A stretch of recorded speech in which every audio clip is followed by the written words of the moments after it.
ширкати Alabum.com ба шумо беҳтарин телефонҳоро бо нархҳои дастрас пешниҳод мекунад. Доставка ба ҳама шаҳру областҳои Федератсияи Россия ва ба Ҷумҳурии Тоҷикистон шаҳри Душанбе, Кулоб, Хуҷанд бепул карда мешавад.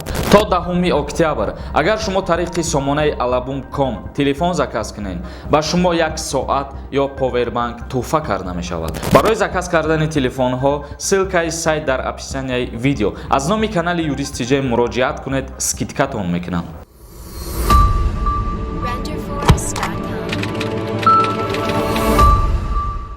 ассалому алайкум ба ҳама тамошобинони барномаҳои Сорбон Сафаров канали Юрист TJ. Видеои имрӯзаи мо ҷавоб ба саволҳое ки дар комментарияҳо ба мо равон кардагӣ буден ва каме суҳбат гузаронидан дар мавзӯи интихобот. Чунки то ҳол ҳастанд нафароне ки ба мо савол менависанд, оё интихобот рӯзи чандум баргузор мешавад дар Ҷумҳурии Тоҷикистон. Мо чандин маротиба видео кардагием ва дар мавзӯи интихобот гап задем, гуфтем ки кадом число муқаррар шудагие, лекин бо ҳастанд нафароне ки аз ҳамин чиз даракдор нестанд. баҳри ҳамво ҳозир дар бораи рӯзи интихобот мефаҳмонем ва касое ки ба саволҳои худшон ҷавоб нагирифтанд, узри зиёд мепурсем, чунки ё ки саволотон такрория, ё ки савол бисёре, мо саволҳои шуморо ҳоло дарёфт накардем. дар мавзӯи интихобот, бародарони азиз, интихоботи президентӣ дар Ҷумҳурии Тоҷикистон рӯзи 11 октябр баргузор мегардад ва аллакай номзадҳо номошон баромадагиянд. мақсад ҳар касе ки метавона ба ҳамун номзадҳо ба хоҳиши дили худаш овози худша ба ҳамун рафта тиявад ва дар интихобот участкаҳои интихоботӣ дар ҳар як минтақа ташкил карда мешавад ва одамҳое ки мисол дар ҳамун ҷо зиндагӣ мекунанд мераванд дар ҳамун участкаҳои интихоботии худшон номзадшона интихоб мекунанд. яъне ки касеро ки дилхоҳ вибр мекунанд дар ҳамунҷа номи ҳамунро мақсад ба фикрам ки ба ҳаматон аллакай ҳамун коғазоша ба хонаотон овардагиянд. ҳар касе ки дар Ҷумҳурии Тоҷикистон айни ҳол қарор дора, ба хонаи ҳар яки мову шуморо аллакай ҳамун варақаро овардан хитон бо хабар ҳастем ки чӣ хел интихоб кунем бояд. ва бародарони азиз, ҳамин буд хабар оиди интихобот. мегзарем ба қисми хондани комментарияҳо. Баҳриддин навистай: форат патента меспорӣ, на форатам меспорӣ, меқапанад без патент мазгита вайрон мекунанд. бародари азиз, аки ман дар ин сухани ту ягон чиз зиддиятӣ баён карданӣ нестам, вале як чиз гуфтанием ки ин қарори президенти Федератсияи Россия. яъне ки шумо муҳоҷирон метавонед ҳуқуқи худтона истифода бубаред дар инҷа. ҳоли баъзе нафарон менависанд ки ту дар инҷа бошӣ, баъд мефаҳмӣ ҳуқуқ чия, ҳуқуқҳоятро поймол мекунанд. бародарони азиз, иҷада айби мо шумое ки мо шумо ба ҳар куҷое ки мерем ҳуқуқҳои ҳамунҷаро намедонем, баъд ҳуқуқҳои мо шуморо поймол мекунанд. як гап бародаро дар ёдтон мегире ки ҳар ҷое ки мерен, дар ҳар ҷое ки зист дорен, зиндагӣ мекунен, мақсад ба тарзи ана ҳамон давлат рафтор кунен, яъне ки қонуну қоидаҳои ҳамунҷаро риоя кунен ва ҳуқуқҳои худтонро бидонен. агар ки ту гуфтесай меқапанд, мисол мазгита вайрон мекунанд, нервида мерасанд, аммо вақте ки дастгирит мекунанд, мисол ту ҳуқуқи озодии сухан дорӣ ки гап зани ба тарафи ҳамун корманд бигӯй ки қарори президенти шумо, яъне ки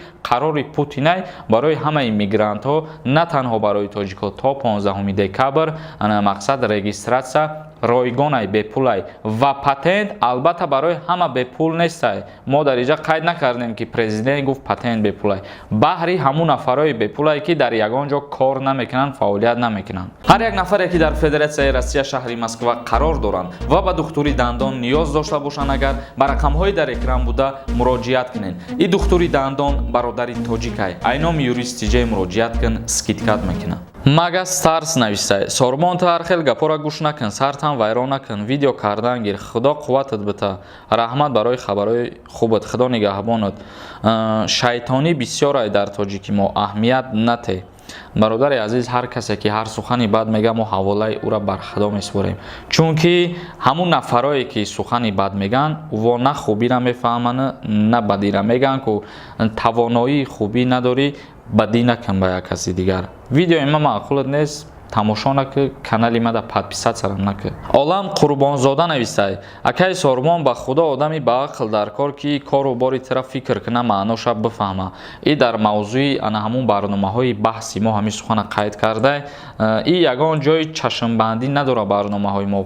ҳамчунон бо диққат ҳамура тамошо кунед, мақсади моро мефаҳмед ки мо ба чӣ хотир ӯ чизҳоро ба навор мегирем, пешкаши шумо мегардонем. Бадриддин нависай: ассалому алайкум бародарҷон, дар мавзӯи кӯдак каме суҳбат мекардӣ. Ҳамин чӣ хел мешава вақте аз зан ҷудо мешавӣ, чӣ хел кӯдакама ба худам бигирам, зан дар ягон чӣ розигӣ бития, ё ки агар шукна, чӣ хел ҳолатҳо доро, ҳамира камтар ба мо мефаҳмондӣ. мутобиқи кодекси оилаи чизора ба мо шумо пешкаш кардагиян, вақте ки аз ҳамсартон ҷудо мешен ва ҳалномаи суд акди никоҳи шуморо бекор мекуна ва аз ҷониби падар ба фарзанд суд муқаррар мекуна бояд алимент ситонида шавад. Ва дар ҳолате ки агар ҳалномаи суд меброяд ва модари кӯдак худаш аз нав ариза менависа ки марозиям ва ана ҳамин фарзанди ма дар тарбияи падараш калон шава. Ба суд ариза менависа ва суд қарор ки бировард ҳалномаро аз нав бировар, баъдан дар ин ҳолат ба розигии модараш падар метавона ки фарзанда бигира. Ва боз як ҳолати дигараш ҳастае ки кӯдак, яъне ки фарзанд агар аз 9 сола боло шид, дар иҷа хоҳиши ана ҳамун фарзанда қонун нигоҳ мекуна. Вақте ки аз 9 сола боло боша, аз нав шумо ба суд муроҷиат мекунед ва фарзанда суд даъват мекуна. Дар процесси судӣ аз ӯ пурсон мешаванд ки оё ту кира интихоб мекунӣ, падар ё ки модара. Дар ин ҳолат фарзанд ҳар касеро ки интихоб кард пас аз 9 солагиш дар тарбияи ҳамӯ баъдан калон мешавад. Памир 04 нависай: ягон одам аз патен озод нест. хар бар ин кор карда споридастем, биё ҳамин дуруға бас кунака. Бародари азиз, ин гапе ки ту дар ҷа қайд кардӣ, бира дар ҳамун Федератсияи Россия дар президентш, яъне ки дар Путин муроҷиат кӯ. Ин гапта дар ӯ бугӯ. Ман қарори президенти Федератсияи Россияро пешкаши шумо кардам. Қарори президент ки дурӯғ боша, арз дота дамана ки бародар. Насриддинов нависай: ассалому алайкум бародари азиз. Дарбораи страховкаи медицина камтар ба мо маълумот медоден. Одамое ки нав ба Федератсияи Россия дохил мешаванд, чӣ хел кунанд ки страховка кунанд? Ин одамия ягон кору ҳолат шиданаш мумкин аст, чунки дар иҷа бисёртар бачаҳои ғариб дар стройкаҳо кор мекунанд ва проблемаҳошон зиёд мешавад дар ҳамин бора.